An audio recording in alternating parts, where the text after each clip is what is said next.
Super fucking man. There's no swearing in the movie. He had a swear word in the movie. You had one, right? You did? The general. Right. He said, "What the fuck?" And then the government said, "A general wouldn't swear." Generals have never sworn. Never. I'll tell you a story about me and Michael going out and getting a few drinks. Michael's like, Yeah. All right, if that's how you'd like to begin. lychee. Lychee martinis. That was in Chicago, in that little place outside Chicago, Naperville. Naperville. Really good lychee Yeah, which is known martinis. for Lychee swinging. trees. What? Is I it? didn't know that until after I left. Yeah, I was talking to somebody who comes from there. All those little innocent notes I got from people down the road saying, "Would you like to come over and do some yoga?" Now, God, so see, innocent. I look at those things differently. What we're doing now, just naturally, way more interesting. Now you're going to ask these bullshit questions. It's going to be like, well, okay.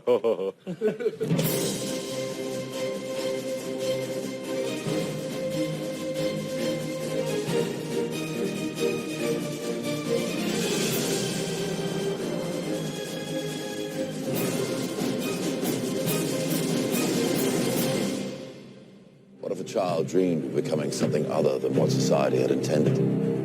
What if a child aspired to something greater?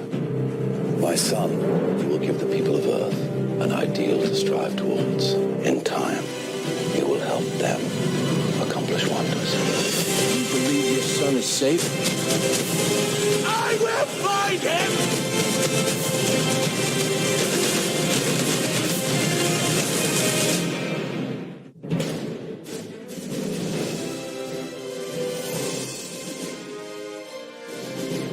I had quite a funny experience after the phone call with Zach, which I missed initially. I'm like, yeah, is Henry there? I want to tell him he's going to be Superman. No, he can't come to the phone right now. Anyway, I call Zach back. He tells me I have the movie, and then I call everyone. Not one person picks up. And so I'm standing there in my room going, did I just dream this? Yeah, I could have been a prank call. Just joking. Just joking. Hey, Yeah. You were terrible. that's so funny that you thought I meant that. That's crazy. What's the S stand for? It's not an S. On my world, it means hope. Well, here it's an S. How about Excuse me. My fiance is a really big superhero graphic novel fan, so he was really excited. Then we had some inappropriate conversation, which I suddenly feel like not mentioning. Yeah. It's like, oops, there's Wait a no second. more inappropriate, the better. He was very Go on. excited that I was Lois Lane, and so He's got a leave it at that. costume he himself, has he? Yeah, we'll just leave it at that. Who needs details? Yeah. How do you find someone who has spent a lifetime covering his tracks? For some, he was a guardian angel.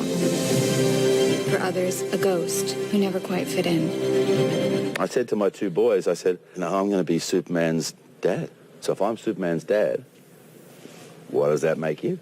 My oldest thought about it for a second and he went, oh, Superman's brother? I just thought that was really cool. That was really cool. Goodbye, my son. Our hopes and dreams travel with you. He'll be an outcast. How? He'll be a god to them. When I got the part they gave us as a present, that giant DC book, I used to just lay it on my chest and hope through osmosis that I would absorb the ancient secrets. But I never even opened mine. It's still got the plastic on it. oh no, Oh, really? dude, sell that. You could sell it, sign it, sell What do it. you think I'm going to do? Yeah. I had a Justice League bedspread. From what ages? Like a couple of years ago? Yeah, from 13 to 26.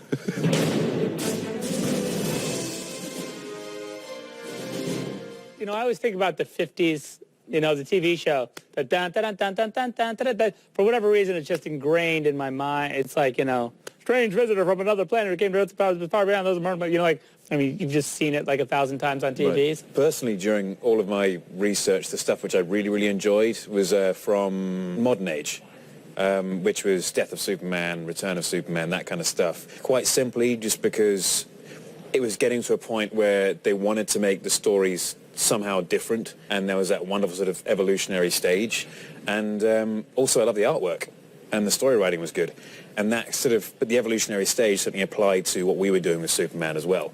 It's the new suit and the different kind of character and a bit more insight into how he feels about being in the world. I have so many questions. Where do I come from? By the way, that Clark Kent was not a bumbling Kent, you know. He was very cool, you know, fedora.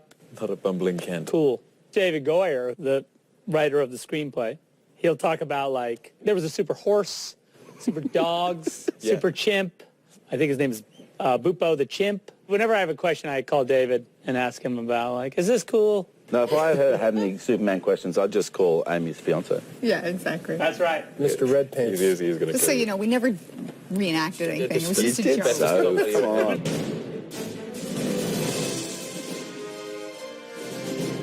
Well, normally it's taken me about 5 months to draw the movies. For me, it's like the first time you get kind of to take a run at the movie. You know, when you get on set, you know, you've kind of done it once in your head. But in this case, it was another 3 or 4 months of just R&D on the fighting. That's actually one of the key things on this film, man, is the level of preparation really surprised me. It's so old school, you know, zeroing in on those fight sequences. So when we shot them, they went just like, you know, as smooth as you could have because of the preparation. My name is General Zod. Your world has sheltered one of my citizens. Surrender within 24 hours or watch this world suffer the consequences. Yeah, we ran that fight a good 100 times before we actually filmed it. I just told Russell to be gentle, you know. I'm not used to this kind of thing. The fate of your planet rests in your hands.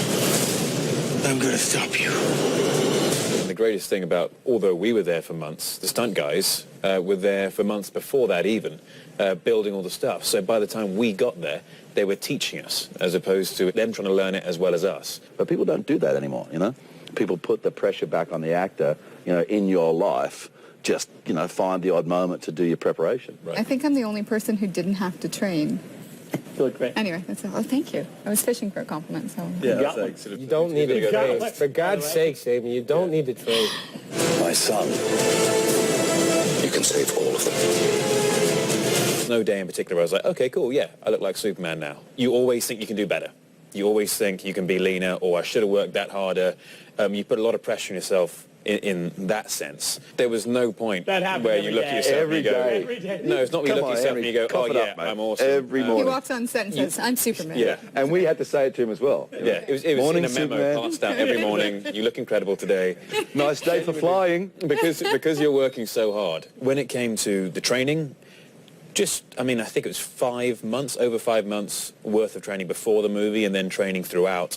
I had a full day after every training session each morning. You get the massage, right? Oh, That's yeah. the key, right? Each other. No, yeah, each other. That was how we It's very saved money. important. Massage ring. In costume. Yeah. I had a hard Full time costume. working through the rubber suit, though, to get to your what are they called? Buttocks? Yeah. Butt up.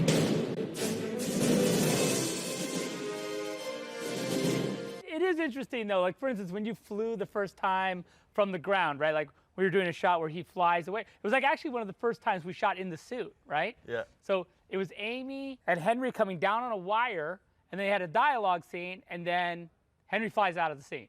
And we hadn't talked about it, like how it was going to end, right? Because he's just supposed to, it's a visual effect. He just goes and flies out of the scene. And so Henry did this thing where he inhaled deeply and kind of like looked up. Yeah. And I was like, oh, that's the flying away. Right. We never went like, okay, when I finish the dialogue Yeah, and I have to what's fly gonna away, is there anything I should do? She just walked off. Yeah.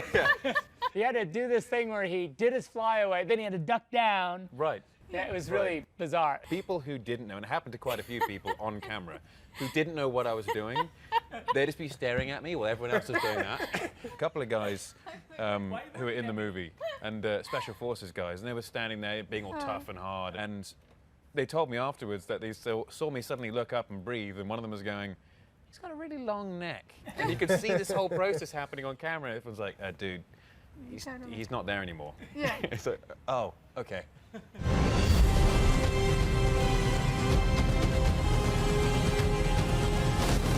I thought, if I was flying and I wanted to go right, what would I do? If I was flying and I really wanted to go faster, what would I do? I just tried to keep it really simple. I didn't overthink it. If you're riding a horse, you look in the direction that you want to make the horse go. And so that happens naturally after some time. When you're doing something like flying, I would say it's much the same. You move your body in the direction that you want it to go. I thought just choosing one way or the other wasn't the way of doing it. So that stuff, Yeah, that was when you sort of chucked that out the really Cavill- early on. Really? That was Early on, wasn't that it? was the sort of R&D, prototype. yeah. Prototype Superman. Yeah. I remember going, yeah, that's a thing. good We work. should probably film that. Good work.